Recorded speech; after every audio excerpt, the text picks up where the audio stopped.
Je veux louer le Seigneur de ce qu'il nous permet d'être ensemble ce matin pour l'adorer. Et signe que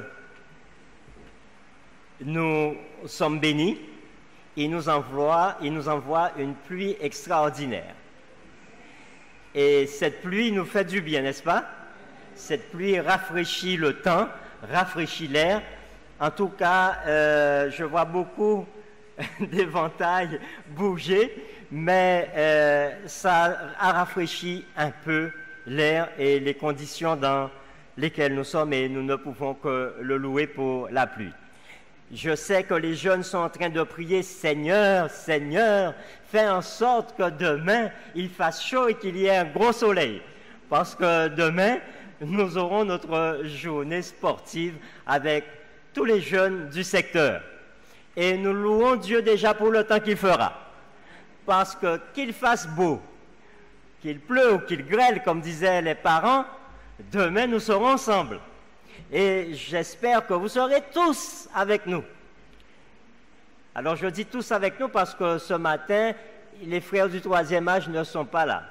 Hein? Alors, si vous avez un âge avancé, sachez que vous êtes jeunes ce matin parce que vous êtes parmi nous. Tout le groupe, comme on dit nos aînés, on ne dit plus troisième âge aujourd'hui. On dit les aînés. Les aînés, ils sont à Goyave pour une journée spéciale. Notre Église, plus que jamais, doit prier et intercéder jour après jour pour que l'Esprit Saint conduise chacun de ses membres. Je répète cela, notre Église doit prier et doit intercéder pour que l'Esprit Saint dirige jour après jour chacun de ses membres. Chaque jour, nous avons besoin de recevoir le baptême de l'Esprit. Baptême de l'Esprit qui a pour but de nous aider à avancer dans ce monde si troublé, ce monde si déchiré. Baptême de l'Esprit qui nous assure de notre salut en Jésus. Baptême de l'Esprit qui nous dit comment nous devons répandre le message de la vérité. Le baptême de l'Esprit qui nous montre aussi comment nous devons vivre en tant que chrétiens. Lorsque nous sommes baptisés du Saint-Esprit, nous portons le fruit de l'Esprit, n'est-ce pas? Et nous connaissons ce fruit de l'Esprit parce que nous le lisons régulièrement dans Galates chapitre 5, verset 22. Mais aujourd'hui, je veux m'arrêter principalement sur deux vertus du fruit de l'Esprit. Nous vivons dans un monde dur, et on pourrait même dire un monde très dur. La violence qui était dans la rue a gagné les écoles. Cette violence a gagné aussi les églises et même les foyers. Les élèves parlent durement à leurs enseignants. N'est-ce pas les enseignants qui sont dans la salle? Et les enseignants ne sont pas en reste. Les parents comme les enfants se parlent avec dureté et mépris, se blessant les uns les autres. Les gestes de courtoisie ont pratiquement disparu de nos rues, de nos moyens de transport et même dans nos administrations. On ne sait plus dire bonjour, merci, s'il vous plaît, au revoir. Et dans les files d'attente, quand on peut tricher et passer devant les autres, on le fait sans complexe. Et certainement, cela vous est déjà arrivé lorsque vous avez essayé de vous garer sur le parking, vous avez avancé un peu, eh bien, quelqu'un a vu que vous avez mis votre clignotant. Mais cette personne est passée rapidement et a pris la place. Et ça se fait, on dirait, en toute impunité. Et on pourrait même ajouter en toute légalité. Parce que celui qui est allé à la chasse, dit-on, a perdu sa place. Aujourd'hui, le manque de courtoisie, de bonté, de gentillesse, de douceur n'a pas de religion. On le retrouve partout. On le rencontre dans la rue, comme dans les églises. Et la nôtre n'est pas en reste.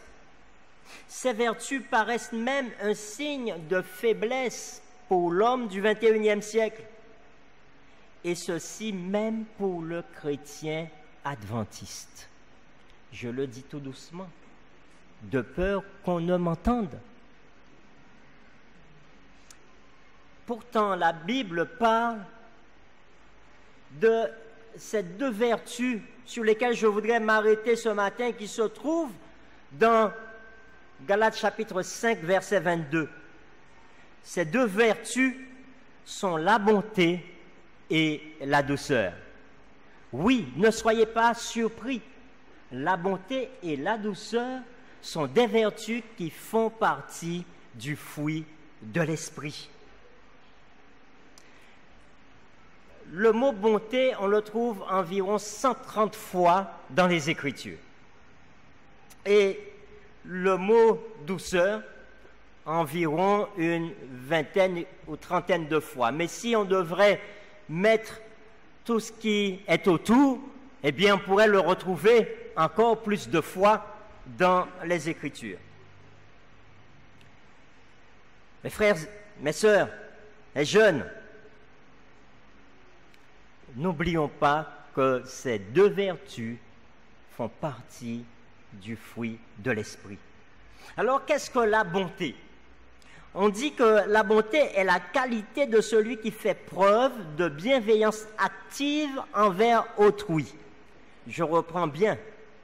C'est la qualité de celui qui fait preuve de bienveillance active envers autrui. C'est une activité efficace, susceptible de rendre réellement autrui heureux. Comme vous pouvez le remarquer dans la définition que je viens de lire, il est fait mention de bienveillance passive? Non, active. Bienveillance active. Donc, il y a une activité qui est mise en place, d'accord, par celui qui fait preuve de bonté pour rendre l'autre comment? Heureux. C'est une activité de ma part, une activité de votre part, quelque chose qu'on va mettre en place pour rendre celui qui est à côté de moi heureux. Il est aussi fait mention de sensibilité à la souffrance des autres. Sensibilité à la souffrance des autres.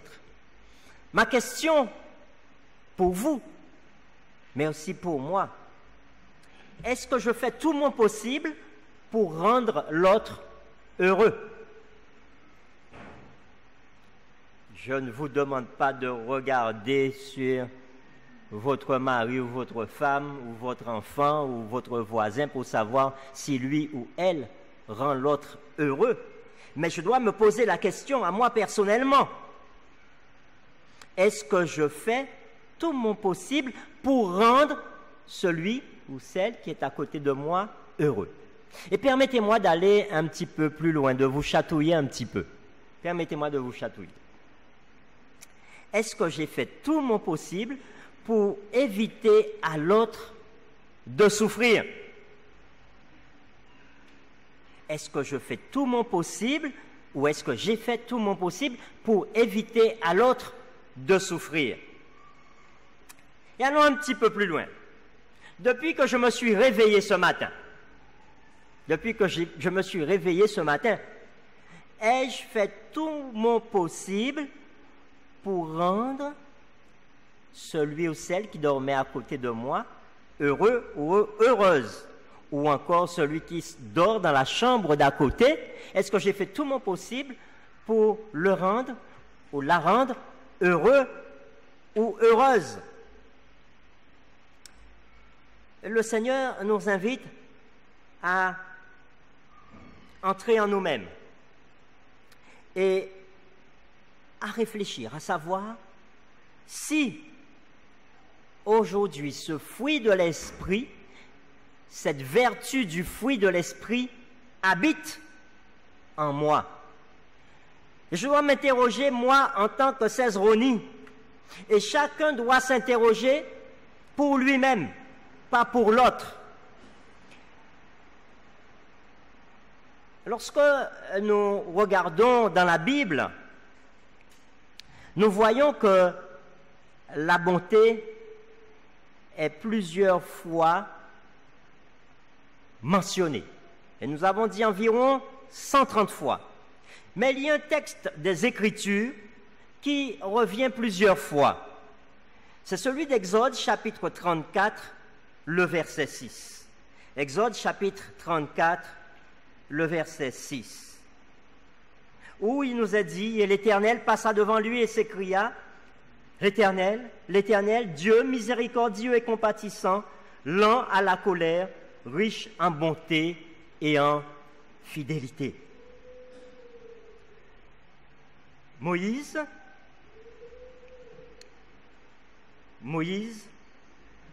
est monté auprès de Dieu pour recevoir les 10 commandements. Et le texte nous dit au verset 4, Moïse tailla 2 tables de pierre comme les premières. Il se leva de bon matin et monta sur la montagne de Sinaï. Selon l'ordre que l'Éternel lui avait donné, il prit dans sa main les 2 tables de pierre. L'Éternel descendit dans une nuée, se tint là auprès de lui et proclama le nom de l'Éternel. Voilà, c'est l'Éternel qui proclame son nom. Et remarquez que ici, lorsque Dieu proclame son nom, Dieu ne dit pas « je suis Elohim ». Dieu ne dit pas « je suis le Seigneur ». Dieu ne dit pas « je suis le Tout-Puissant et je peux vous écraser en un instant ». Dieu ne dit pas non plus « je suis le plus fort et que personne ne peut me résister ». Mais Dieu proclame ainsi son nom. Le texte nous dit qu'il s'écria « l'Éternel, l'Éternel, Dieu miséricordieux, compatissant, lent à la colère. » Et après, comment?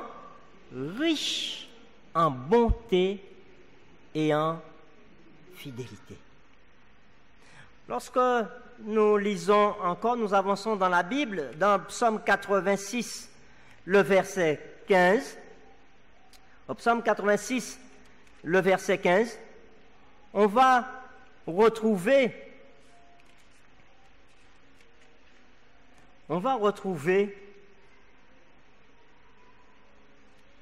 ce nom du Seigneur proclamé à nouveau.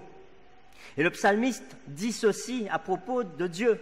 « Seigneur, tu es un Dieu miséricordieux et compatissant, lent à la colère, riche en bonté et en fidélité. » Plusieurs fois, les auteurs bibliques vont répéter ainsi le nom de Dieu.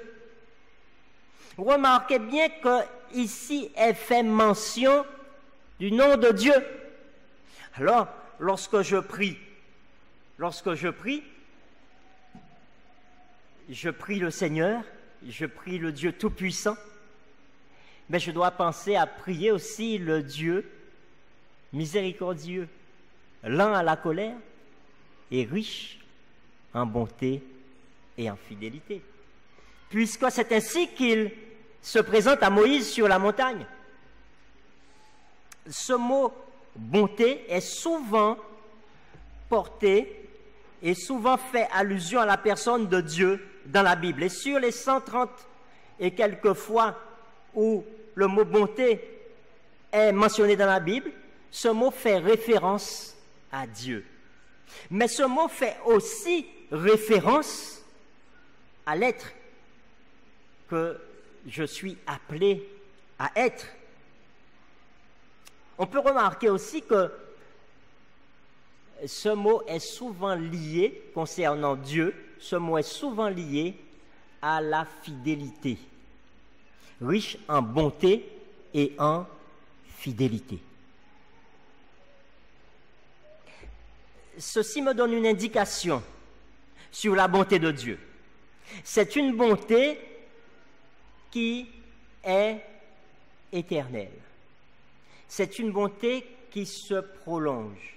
Dieu a fait une promesse à son peuple et Dieu réalise cette promesse. Dieu dit à son peuple, je serai bon envers toi. Et Dieu continue de génération en génération à être bon envers son peuple. Il ne dit pas, je serai bon ce matin, mais à midi, ma bonté, c'est fini. Au moment où on va commencer la période de jeûne avec les jeunes, c'est bien cela, hein? Les jeunes, vous ne mangez pas aujourd'hui, hein, vous le savez. On va jeûner. Mais on va jeûner dans la bonté de l'Éternel. Ce n'est pas une punition, le jeûne. Mais c'est justement un moment pour rencontrer le Seigneur. Et au moment, Dieu ne dit pas au moment où on commence la période de jeûne, le moment où on va commencer à prier, je ne serai plus bon. Ou encore, quand le soleil, je suis bon toute la journée du samedi, mais quand le soleil va se coucher ce soir, je ne serai plus bon. Non, Dieu, il est bon et il est fidèlement bon. Il est bon à tout moment, durant toute la journée.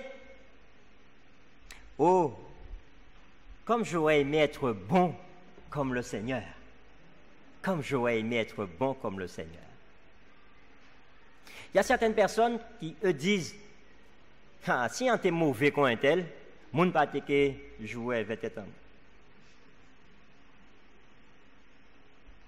Ne souhaitez pas être mauvais comme un tel. Soyez bon. Oh, comme j'aurais aimé être bon comme l'Éternel et être bon à tout moment de ma vie. Le Seigneur veut que je sois bon. Le Seigneur veut que je sois bon. Est-ce qu'il y a quelqu'un dans la salle qui ne voudrait pas être bon?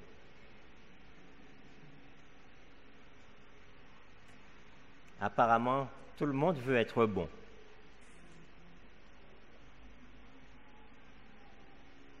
Eh bien, je suis bien dans une église. Parce que si vous ne voulez pas être bon, vous ne vous trouvez pas au bon endroit. Mais ici, c'est le lieu où on veut apprendre à devenir bon. Parce que celui qui est au milieu de nous est un Dieu bon. Et il ne peut que me rendre bon. Il ne peut que me rendre meilleur de plus en plus. Et être dans une démarche active pour rendre l'autre heureux. Mais ce même Dieu qui veut que je sois bon, qui veut que je ne sois pas égoïste, il n'est pas non plus égoïste. Il veut partager cette bonté avec moi. Alors, il me dit, pour être bon, il faut que tu sois rempli du Saint-Esprit. Dites-moi, vous qui êtes bon, dites-moi, quand quelqu'un vous fait quelque chose qui vous dérange, quelque chose qui vous fait sortir de vos gonds, comme on dit, vous êtes bon envers cette personne?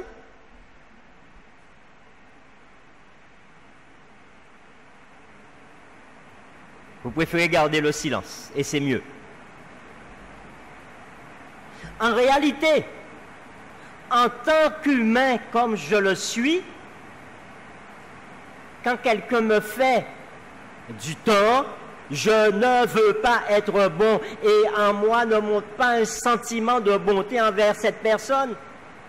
Je sens au contraire une envie de ne pas rendre cette personne heureuse parce qu'elle m'a fait du tort. Mais frères et sœurs, Chers amis, chers jeunes,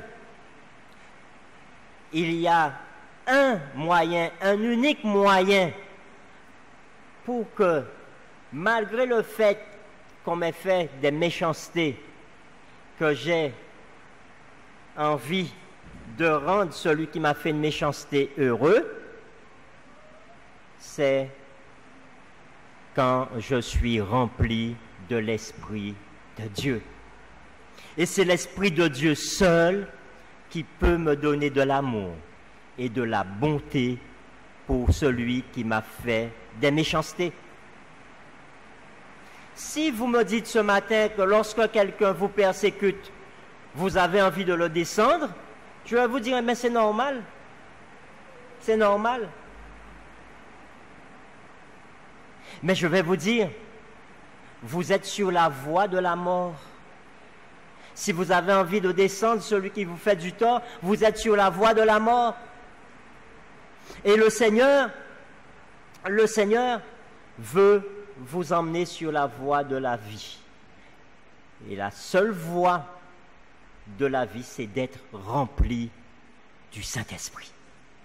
Et c'est ainsi que cette vertu de l'Esprit peut se trouver en vous.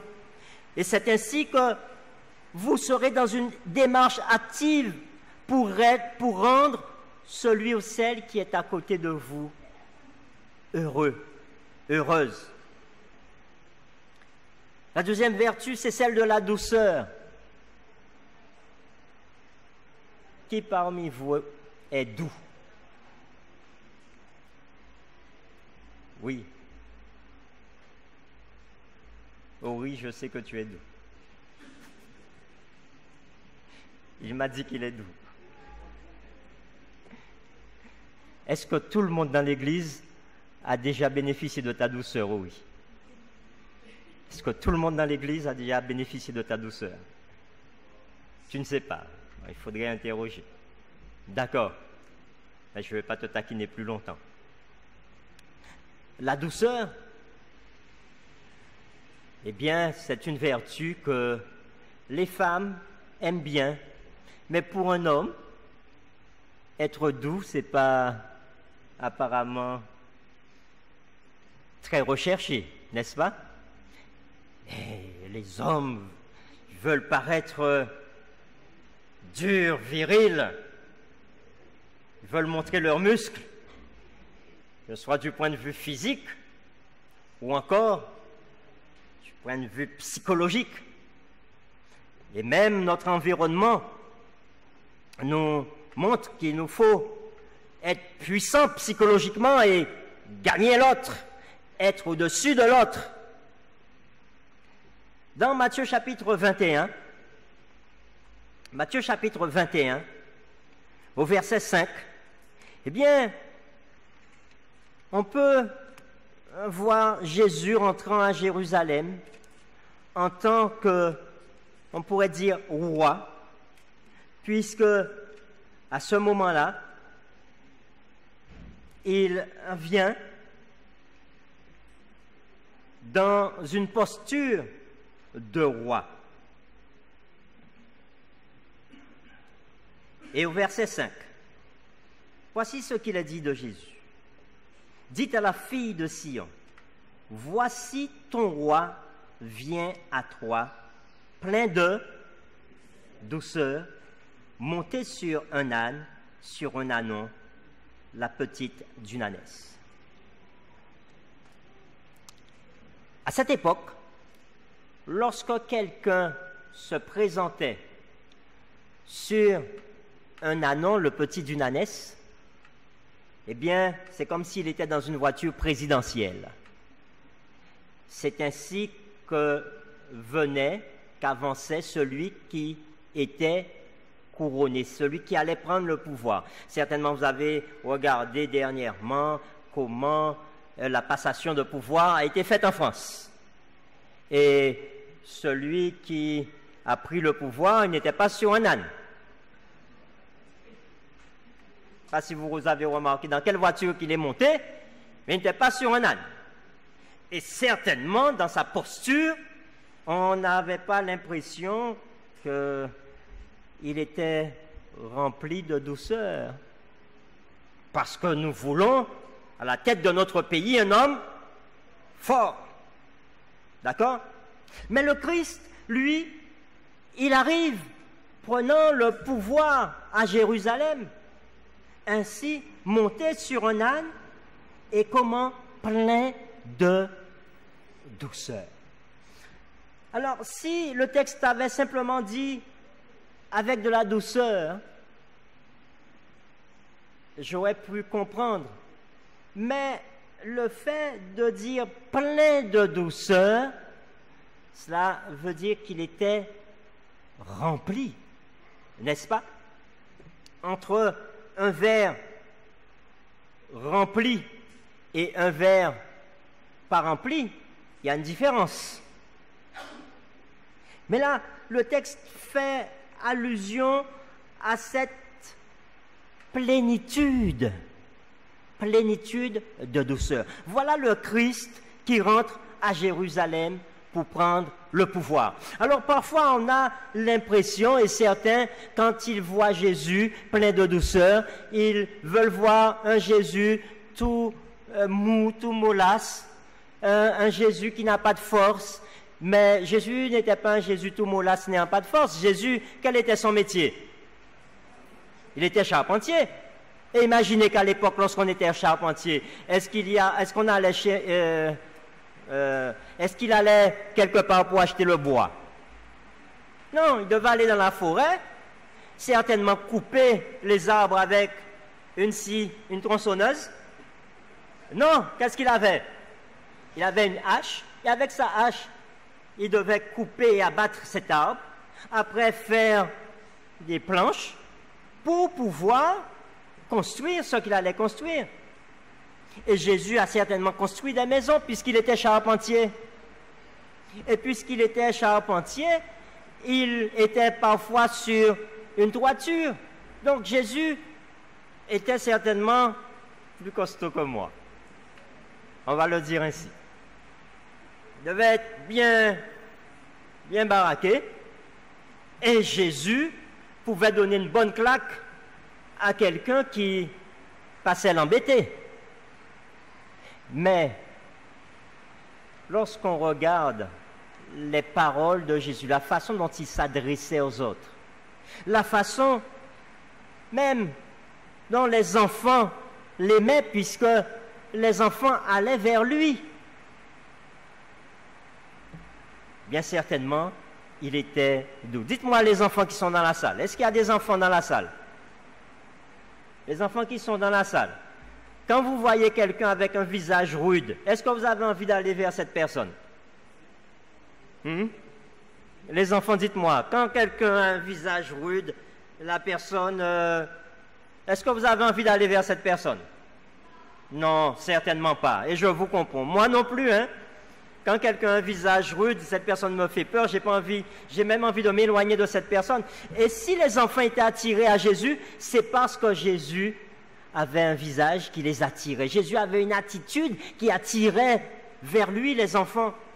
Donc Jésus avait une douceur en lui. La douceur de Jésus ne veut pas dire que Jésus était tout mou, puisque Jésus savait reprendre les pharisiens quand il fallait les reprendre. Les pharisiens et les sadducéens. Jésus savait parler avec une certaine fermeté, mais jamais Jésus n'a été impoli. Jamais Jésus n'a envoyé paître les gens. Jésus savait reprendre avec fermeté, mais aussi avec douceur. Et jamais Jésus n'a parlé à ses disciples avec une forme de rudesse. La douceur. Trouvons-nous cette qualité chez nous? Trouvons-nous cette qualité qui attire l'autre vers nous?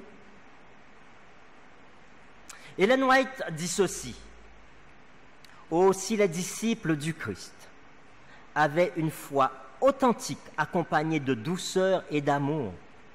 Quelle œuvre magnifique n'accomplirait-il pas à la gloire de Dieu?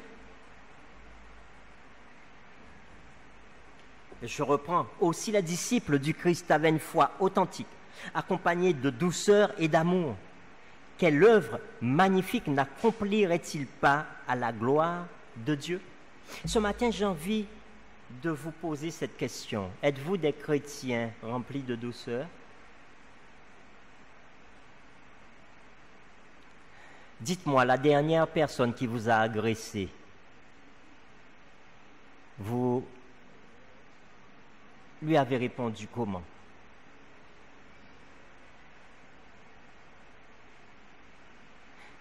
Sujet de réflexion pour chacun. La dernière personne qui vous a blessé, la dernière personne qui vous a heurté, comment avez-vous répondu à cette personne? Quelle a été votre démarche par rapport à cette personne?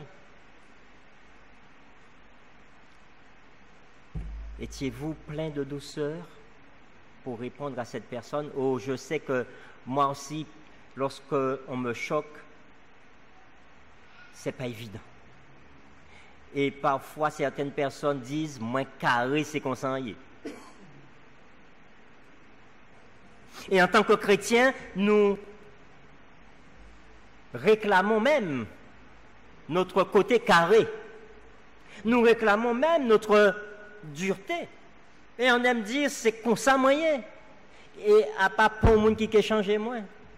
Ça a fait combien l'année moi assis la terre? Mes frères, mes sœurs, nous qui disons vouloir ressembler à Jésus, nous qui disons vouloir être comme Jésus à son image, réclamons-nous de la douceur lorsque nous prions chaque matin pour permettre à l'œuvre de Dieu de grandir? Ellen White dit encore, l'Éternel invite chacun de nous à atteindre un niveau élevé. Un niveau comment? Élevé. Alors, j'aime bien parce que à chaque fois qu'on parle de niveau élevé, on voit niveau intellectuel, niveau, toutes sortes de niveaux.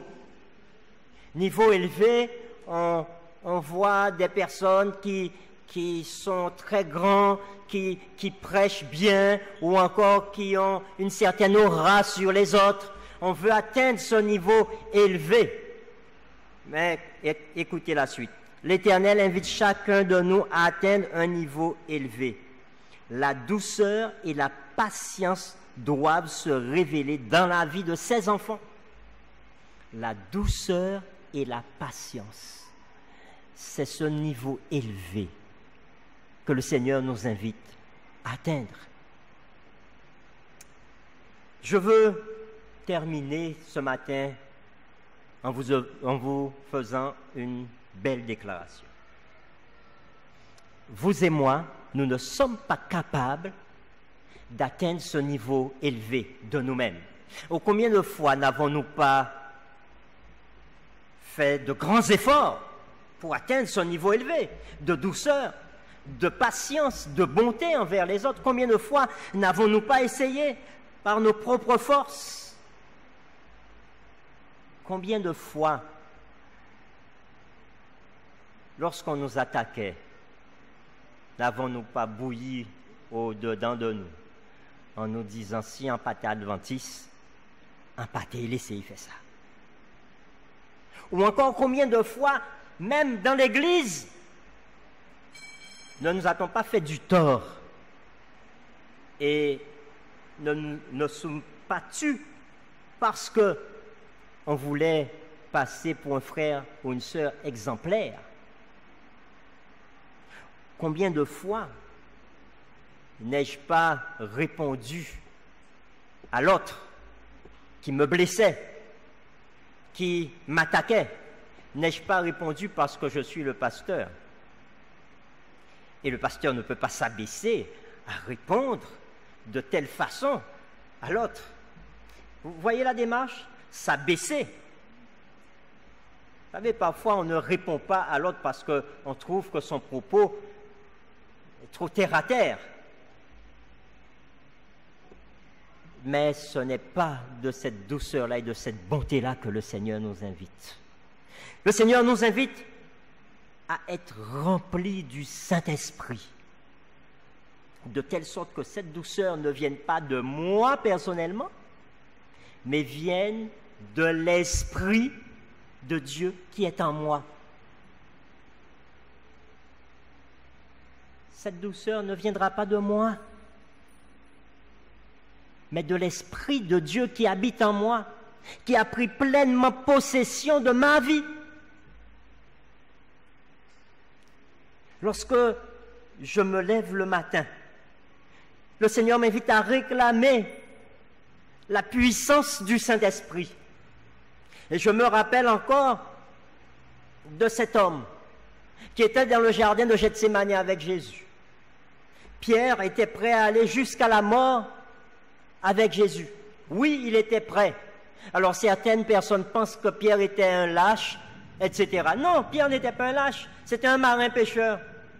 Il avait l'habitude d'affronter la mer, il avait l'habitude d'affronter des difficultés. Ce n'était pas un homme qui était faible dans sa tête, il était fort. Il était prêt à aller jusqu'à la mort. Et s'il dit à Jésus, je peux te suivre jusqu'à la mort, eh bien c'est parce il s'est préparé psychologiquement, il s'est préparé même physiquement à affronter la mort.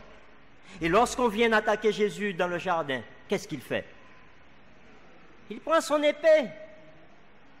Pierre prend son épée pour défendre Jésus. Et voilà, c'est ça l'attitude d'un homme qui est prêt à aller jusqu'à la mort pour Jésus. Il est prêt à défendre Jésus, il est prêt à enlever son épée et à descendre l'autre. Parce que Pierre ne cherchait pas à couper l'oreille de l'homme. Certainement, ce n'est pas l'oreille qu'il avait visée.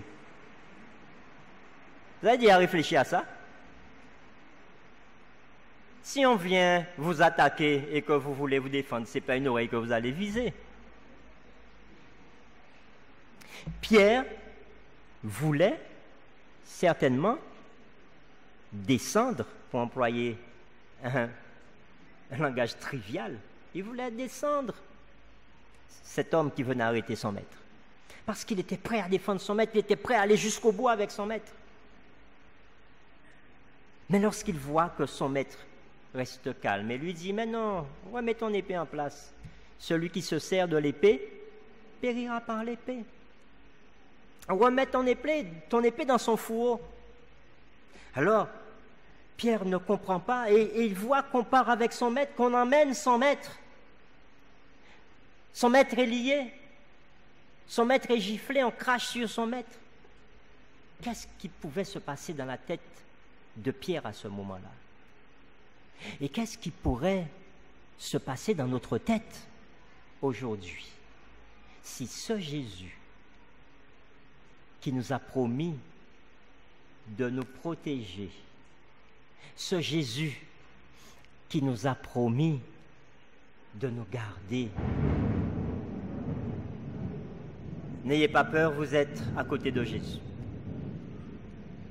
Ce Jésus qui a permis de nous protéger, qui nous dit dans le psaume 91, eh bien, vous serez sous mes ailes. Si ce Jésus-là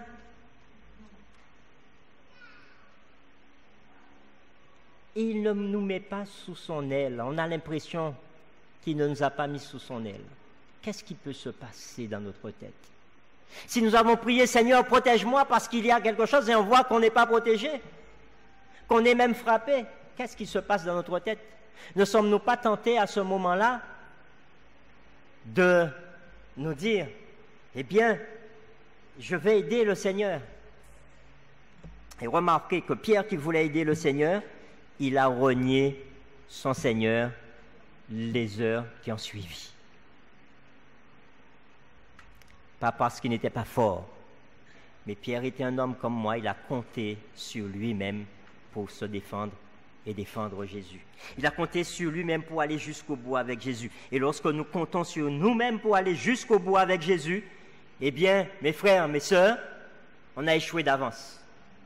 Mais le Seigneur m'invite à prier chaque matin et à réclamer la puissance du Saint-Esprit. Et la puissance du Saint-Esprit, qu'est-ce qu'il fait de moi? Il fait un homme bon, une femme bonne, un homme doux, une femme douce, parce que l'Esprit Saint habite en moi et l'Esprit Saint m'a complètement rempli. En terminant, je voudrais citer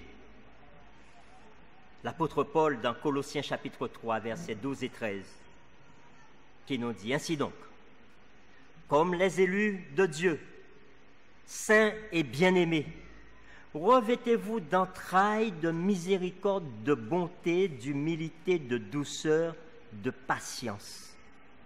Supportez-vous les uns les autres, et si l'un a sujet de se plaindre de l'autre, pardonnez-vous réciproquement, de même que Christ vous a pardonné, pardonnez-vous aussi.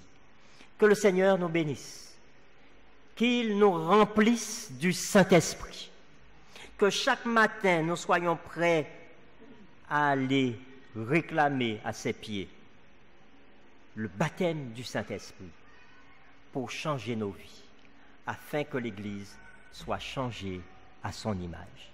Amen.